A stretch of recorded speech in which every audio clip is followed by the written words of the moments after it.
Hey, what do YouTube? This is your boy Dieakas, and I'm here to give my review of Payback 2016.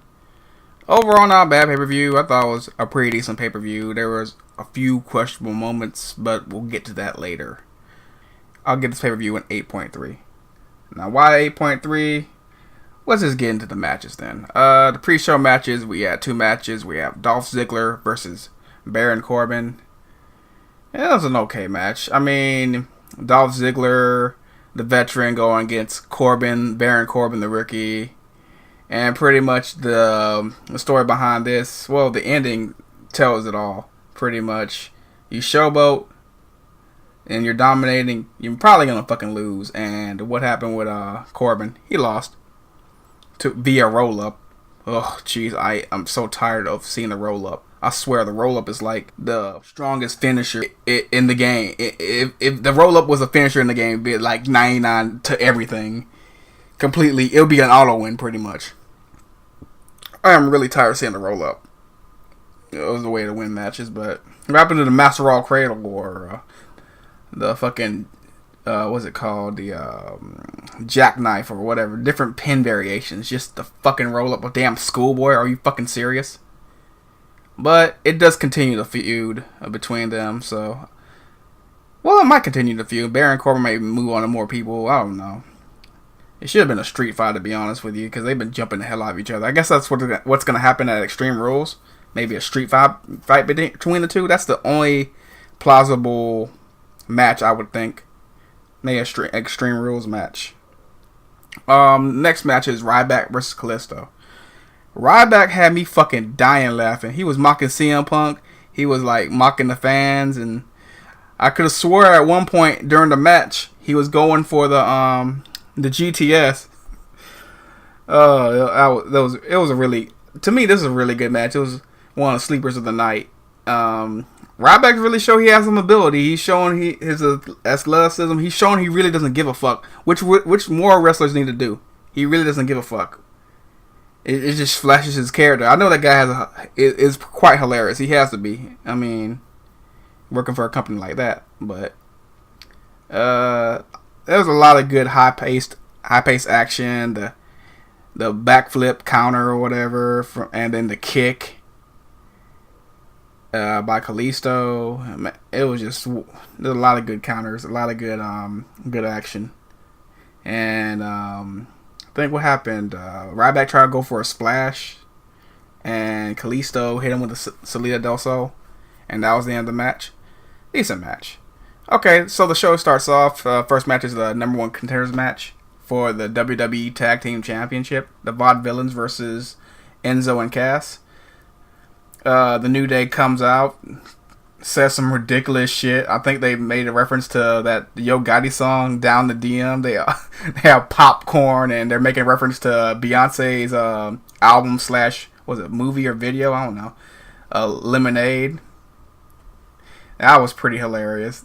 Those guys kill me. I mean, whatever is going on in pop culture or whatever, they're like right behind it. It's funny, and they deliver it in such a way that everybody can enjoy it. All sorts of the family can, all members of the family can enjoy it. So shit, the Enzo and Cass pretty much come out and they just lay into the Vaudevillains. Oh man. And what happened?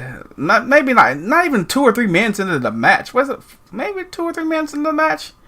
Enzo gets knocked out. I think I don't know which one of the Vaudevillains whipped him out of the ring, and he hit face first into one of the ropes, and it just knocked him clean out. I mean, he was legit knocked out. It was pretty sad. It was a scary fucking moment.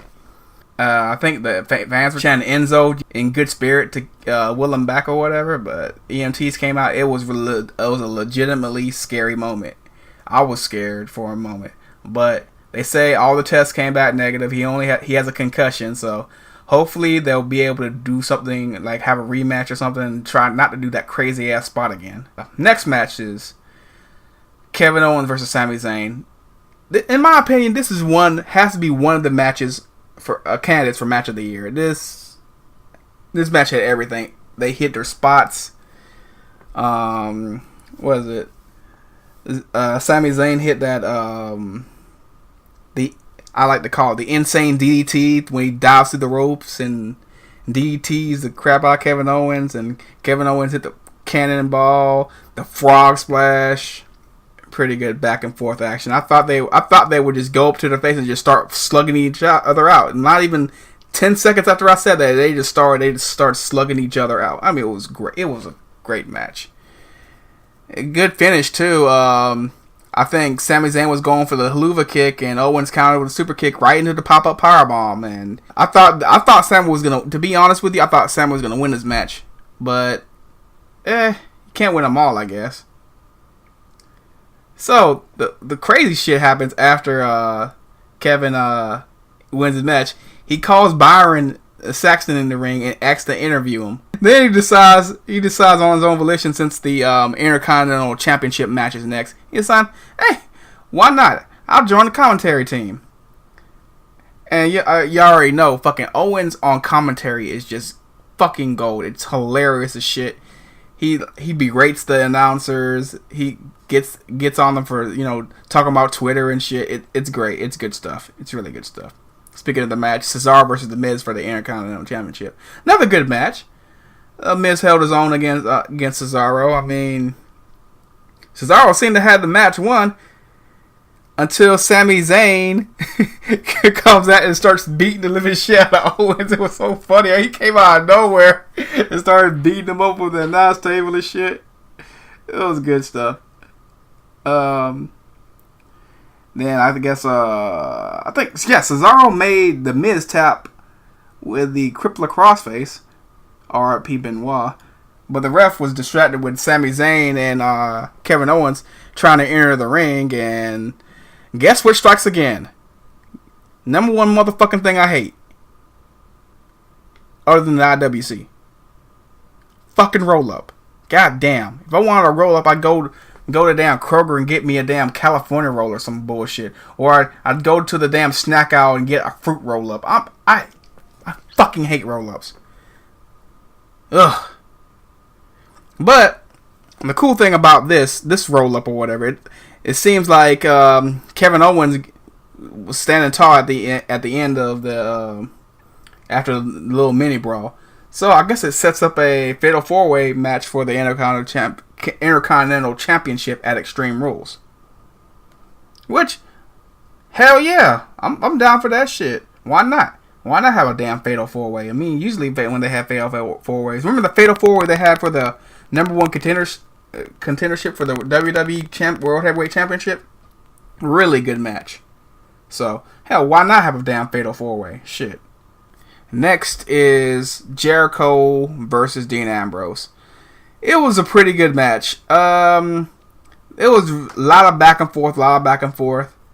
I really like the story told in here. Is like Dean Ambrose proved he can take more and more abuse. He took most of Jericho's abuse or whatever, and it was the entire match was the struggle for the dirty deeds, and he knew he had to damn hit everything in his arsenal to just get that move off, because Jericho kept on countering it.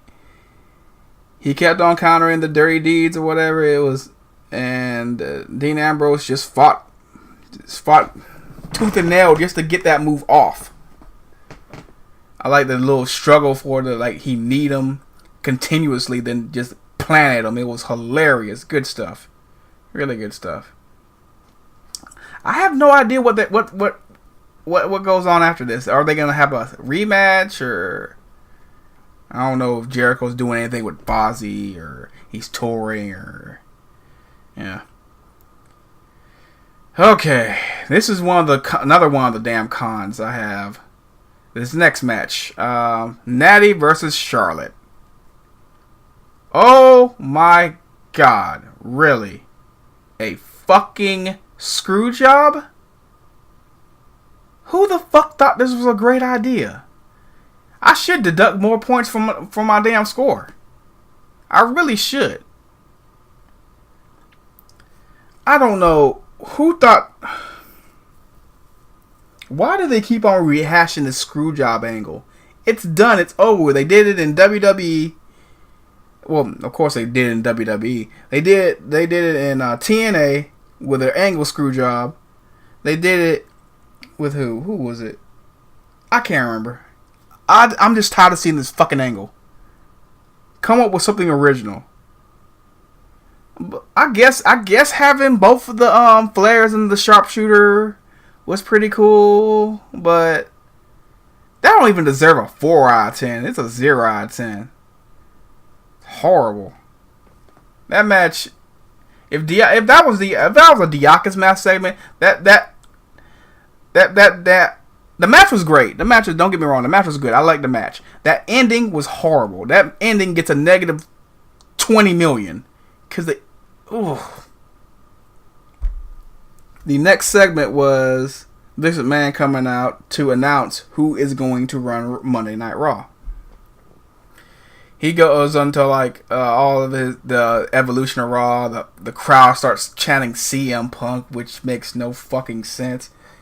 He's gone. Give it up. Coach is gone. He's gone home. You have a vagina, okay? Shit. He's not coming back unless he wants to come back. This man starts off by giving a background story, how many episodes of Raw there's been, and the evolution of Raw and different eras and all this bullshit. Then he introduces the candidates. His daughter Stephanie or whatever. She comes out, cut this boring ass promo talking about. It was pretty much a college dissertation of like how Raw is like flourished and shit under her reign and all this stupid shit and all. She give all these damn numbers that no one gives a shit about. People in the crowd were falling asleep, but they would stare at her tits just to wake up, back up. It was whatever. Then she makes something about says something about Shane being misogynistic and all this other stupid shit. How jumping off the cage was a stupid decision. He lost the match at WrestleMania and all this other shit. Shane comes out, tells his side of the story, sort of breaks the fourth wall with the articles he presented, and he did this little corny shit where it's like, if you want Stephanie to run the company, puts a hand over her head and the crowd goes boo and all that other shit, and he puts a hand over his head and they start cheering and shit. He does that. Like, man, it's like, he's like, damn it! The only one gonna sign this shit is me. The only one this is about is me. Shut up! I had my friend Nobody watch the show with me, and he said, his final decision was a cop out, and to let both of them run the show, both of them run Raw. I was like, that could be interesting. It could lead to an interesting power struggle. But then they shook hands. I'm thinking, this is gonna end in tragedy. Man said he wanted blood, he wanted guts, he wanted each of them to disembowel each other, which is sort of disturbing. I think they looked at each other like, okay, that's pretty crazy for one of your kids, to disembowel each other and shit. He said, yeah, both of y'all figure it out. Both of y'all won Raw. Main event: AJ Styles vs Roman Reigns for the WWE World Heavyweight Championship. At the beginning of the match, me and Nobody immediately realized they cut the volume when Roman Reigns came out. You could tell they cut the volume because the boos when he first came out were just roaring. It was just a roaring amount of boos. Then they cut the volume down, and you can tell because the music went down a few decibels. Trust me, bitch, I edit videos. I know when to pick this shit up. Come on now. It was a great match. And no, Finn Balor did not make his debut, so you can already cut that shit. Maybe he'll appear on Raw or some shit. I don't know. I don't know anything of what these people are thinking. I just think maybe it's better if Finn Balor were to make his debut later. Later on, after he's done with his shit in NXT. When it's completely done with NXT, that's when I want him to make his debut. It was slow. It was very slow at the beginning. You could tell each opponent was filling each other out, trying to get a feel for each other's style. And then the whole thing went to shit. one spot was amazing was the phenomenal forearm to the outside through the table. That's what ended the match originally. Shane comes out like, no, not in this era. We're not gonna end Payback with a count out. So they restart the match, no count outs. AJ Styles get back in the ring and he drags Roman Reigns inside. I think AJ Styles go for some flying move. I believe Roman Reigns punches him in the groin by accident. He didn't really look like he was gonna do that. It was like, and the referee run the bell, call for disqualification. Stephanie McMahon comes out, says no. There's gonna be no countouts and no disqualifications. So this is where all the crazy shit comes out. Fucking Bulletproof comes out, starts beating the living shit out of Roman Reigns, drags AJ out after he suffered 2 Superman punches in a row. Then fucking the Usos come out and shit, and another near fall after a phenomenal forearm, all this other shit breakdown. AJ Styles try to go for some crazy move. Roman Reigns pushes him to the outside. Then fucking he dives out. AJ Styles just hiding in the bushes or hiding behind a little barrier. He jumps up, hit him with another phenomenal forearm, which was funny as hell to me because I was like, where the hell's AJ in that little scrum or whatever? He's just hiding behind the barrier, hits him with a phenomenal forearm, rolls him back into the ring, tries to go for another one, and gets nailed by one of the nastiest spears I have ever seen. 1, 2, 3. Roman Reigns retains the championship. Nobody said it was over, but I said, nah, still better than WrestleMania shit. I think it cut to the backstage or whatever. McMahon's praising both of his offspring, saying they did a good job calling this shit. They decide they debate if AJ Styles deserves a rematch. They say yeah, Extreme Rules, an Extreme Rules match. So there's your main event right there. The WWE Extreme Rules. AJ Styles will go against Roman Reigns in an Extreme Rules match for the WWE World Heavyweight Championship. Overall, my pros, pretty much lots of Kevin Owens. I like the showcasing of new and up-and-coming talent. The progress of storylines. One thing that bummed me out, though, was we didn't get to see Enzo Amore and Colin Cassidy and the Vaudevillains square off. When the match really started rolling, tragedy struck or whatever. I'm glad Enzo's okay. Just give him a few weeks off, and I think he should be back to normal. My cons in this, I hate the roll-up finishes. I really do. I really can't stand them. The last thing I really hated about this pay-per-view was the Chicago Screwjob. Oh, jeez. Will you leave that angle alone? I should drop my score, but I'm going to keep it. Score for Payback is 8.3. Respect it. That's it. We'll catch you sometime soon for the next episode of Real Wrestling. This is Dieakas. Peace.